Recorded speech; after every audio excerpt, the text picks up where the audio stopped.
Alright, we're back talking about another video game. Today we are talking about Hogwarts Legacy 2. It is announced that this thing is in full production. It's gonna be a big old smacker of a game, and I pretty much enjoyed the last one. I played it with my brother Reggie, who's like the biggest Harry Potter fan in the world. You can check that out here. Also my other channel, there's like a few of them. Check that out. But today we are talking about 5 things the game needs to be a success, because this is a game that I easily think can flop quality-wise if it doesn't, fix a few things, add a few things, and that's what we're talking about. The first one we're talking about is, of course, the setting of the game. It's a tricky situation to handle because the best part of that first game was navigating Hogwarts. Going into the common rooms is one of the best and only real reasons to start a new save for the game. Going to different classrooms, walking around, finding little Easter eggs, little secrets here and there, extending to Hogsmeade, the Forbidden Forest,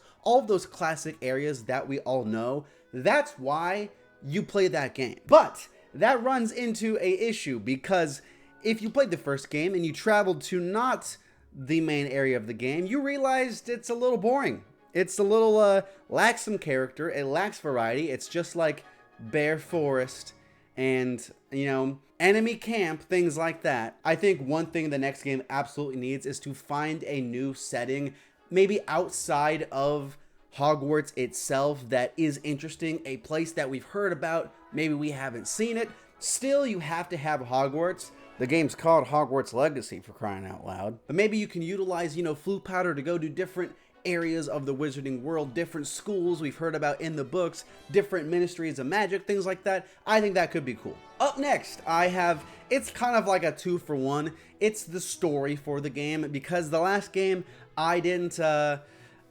enjoy the story too much. Watch this. Aside from Sebastian, the little emo kid that's trying to kill everyone, name a character from that game. Name a professor that's not Professor Weasley. It's not some professor we've heard of.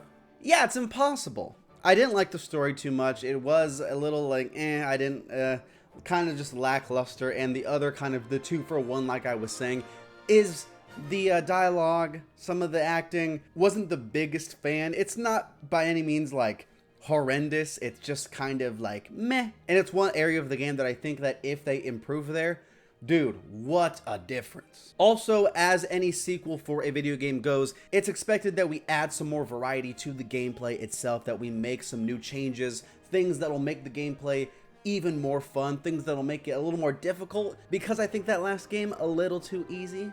Let's talk about the elephant of the room, kind of the whole elephant of the whole Hogwarts Legacy game itself, and that's Quidditch. Because look, they made the second game, the Quidditch game itself, Legacy of Hogwarts Quidditch Champions. That's the name of it. Kind of just flew under the radar. Kind of just like, eh. So it's a fun experiment. I know why you tried. You tried for the money, and that's kind of expected at this point from these big companies. Just throw it in. Just throw it into Hogwarts Legacy so we can have the whole entire thing there, so we can have some replayability to the game, a reason to jump back in. Let me jump in, play some Quidditch. Let me jump back in, play some of this, I think that would be a whole lot better. You can incorporate it into the story. Do like a franchise mode, like in like a Madden game, franchise Quidditch mode.